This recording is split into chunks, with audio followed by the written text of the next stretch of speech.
सभी को जय श्री कृष्णा। फंडामेंटल्स ऑफ नाड़ी एस्ट्रोलॉजी सीरीज का ये सेकंड वीडियो है।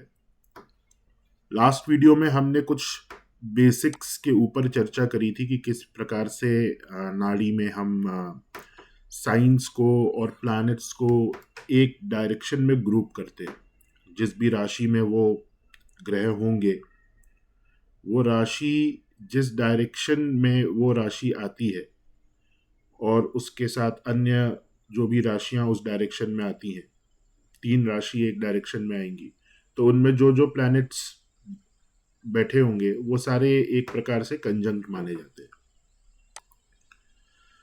देन फिर हमने ये भी देखा था कि इस प्रकार से ये नाड़ी का चार्ट कैसे बनाया जाता है, जो कि एक डायरेक्शनल बेस्ड चार्ट है। और हमने ये एक चार्ट हम इस पर एनालिसिस कर रहे हैं और यहाँ पे हम अभी प्रोफेशन के बारे में डिस्कस कर रहे हैं, राइट। तो और एग्जांपल्स मैं आपको आगे वीडियोस में प्रोफेशन के दूंगा। तो यहाँ पे एक प्रिडिक्शन करा गया है प्रोफेशन के बारे में, और वो ये है कि native is a very intelligent arts teacher and a college professor. तो ये किस प्रकार से करा गया है वो आज हम इस वीडियो में डिस्कस करेंगे। तो देखिए, प्रोफेशन जो है वो शनि से आता है। प्रोफेशन का जो कारक है वो शनि है। और लास्ट वीडियो में मैंने आपको ये बताया था कि नाड़ी में हम भावों को कंसिडर नहीं करते हैं। तो अगर आप ये नॉर्थ इंडियन चार्ट यूज कर रहे हैं, आप इससे फेमिलियर हैं, तो आप कुछ समय के लिए भावों को भूल जाइए कि भाव। तो अब हमें यहाँ पे ये नहीं देखना है कि ये 6th भाव में है, 7th भाव में है, 1st भाव में, ये सारी चीजें हमें नहीं देखनी है। हम शनि को लेंगे और उससे हम एनालिसिस करेंगे। तो यहाँ क्या बताया गया, native is a very intelligent arts teacher and a college professor. तो देखिए, सबसे पहले आप अगर देखेंगे तो शनि शनि साउथ डायरेक्शन में है यहाँ पर, इधर पे भी आप देख सकते हैं शनि। और नॉर्थ डायरेक्शन में जो भी ग्रह होंगे वो इस शनि के ऊपर एस्पेक्ट डालेंगे। तो यहाँ पे नॉर्थ डायरेक्शन में अगर डायरेक्ट एस्पेक्ट आप देखते हो तो बृहस्पति का शनि के ऊपर एस्पेक्ट है सप्तम दृष्टि से। तो बृहस्पति अगर शनि के ऊपर अपनी दृष्टि डालेगा तो वो नेटिव किसी बहुत ही रेप्यूटेड प्रोफेशन में होगा, एक ऐसे प्रोफेशन में होगा जहां पे बहुत ही ज्यादा मान सम्मान उसे प्राप्त हो, जहां पे बहुत ही ज्यादा वो प्रोफेशन एक प्रकार से रिस्पेक्ट कमांड करेगा।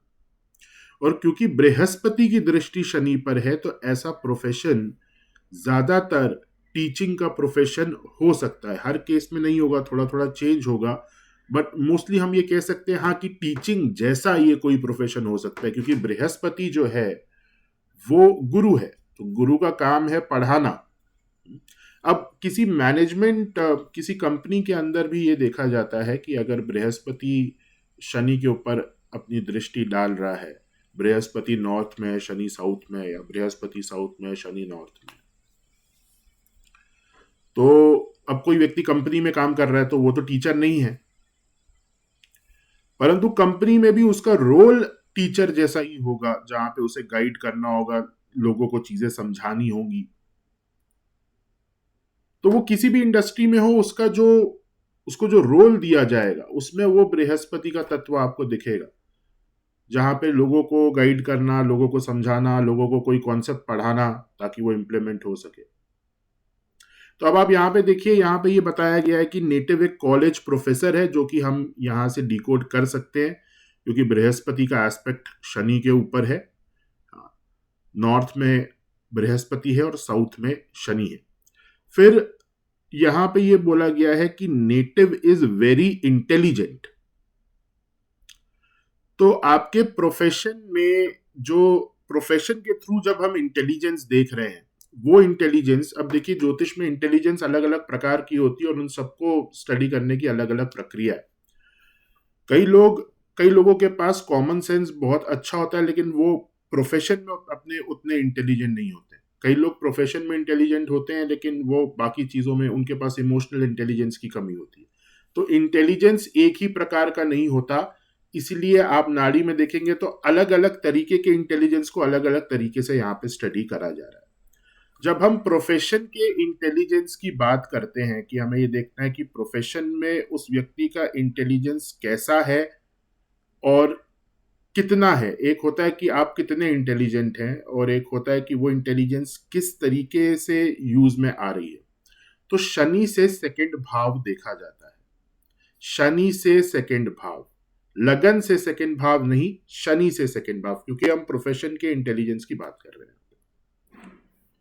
तो शनि यहां पर आप देख सकते हैं, शनि यहां पे वृषभ राशि में है और शनि से सेकंड भाव में चंद्र और शुक्र है।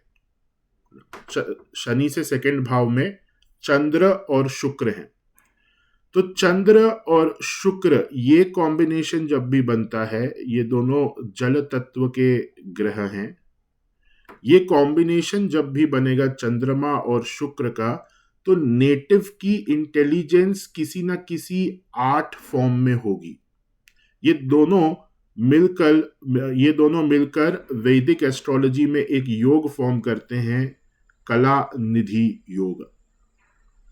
तो ऐसा व्यक्ति बहुत ही ज्यादा इंटेलिजेंट होगा किस जगह पे, जहां पे कोई क्रिएटिविटी हो, जहां पे कोई आर्ट फॉर्म हो।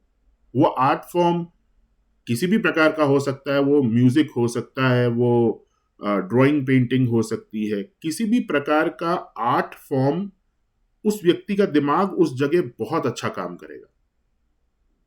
और क्योंकि ये वैसे भी अगर हॉरोस्कोप में आप चंद्र शुक्र कहीं पे भी देख रहे हो तो ये दिखाएगा कि आप आर्ट्स की फील्ड में आप अच्छा काम करेंगे।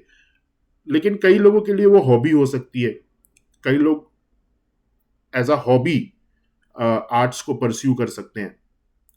परंतु जब ये कॉम्बिनेशन शनि से सेकंड भाव में बनेगा, तो अब क्योंकि ये शनि से सेकंड भाव में है, इसलिए ये आपके प्रोफेशन को भी दिखा रहा है।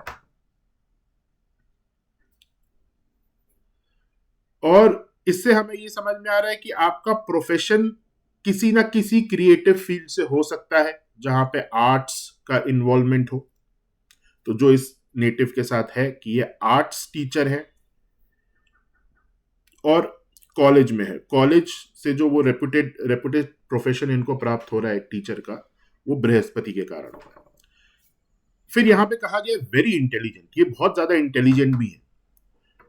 वो इसलिए क्योंकि शनि से सेकंड भाव जो कि आपके कर्म की, आपके काम की इंटेलिजेंस को दिखाता है, वहां पे एक संबंध बना है बुध का और चंद्र का। चंद्र बुध की राशि में है और बुध चंद्र की राशि में है, ये एक्सचेंज बना है। तो चंद्र और मर्क्यूरी का कोई भी संबंध जब बनता है किसी भी फॉर्म में, वो कंजंक्ट भी हो सकते हैं, तो ये इंटेलिजेंस को दिखाता है। अब ये इंटेलिजेंस नॉर्मल लाइफ में भी लग सकती है, बट क्योंकि ये प्रोफेशन से सेकंड भाव में ये एक्सचेंज हुआ है, इसीलिए प्रोफेशनली ये व्यक्ति बहुत ज्यादा इंटेलिजेंट होगा।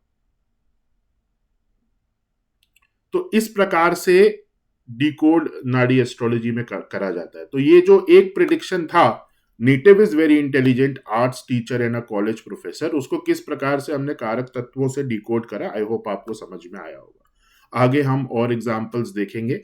और यहाँ पे अगर आपने नोटिस किया हो तो हमने भाव को नहीं कंसिडर किया। मैंने ये नहीं कहा कि सप्तम भाव में चंद्र है, शुक्र है, ऐसा नहीं है। हम शनि को मध्य में रखकर सारी एनालिसिस यहाँ पर कर रहे हैं। तो आगे की वीडियोस में इस चर्चा को हम और आगे बढ़ाएंगे, और आपके कोई भी सवाल हो तो आप कमेंट में पूछ सकते हैं। सभी को जय श्री कृष्ण।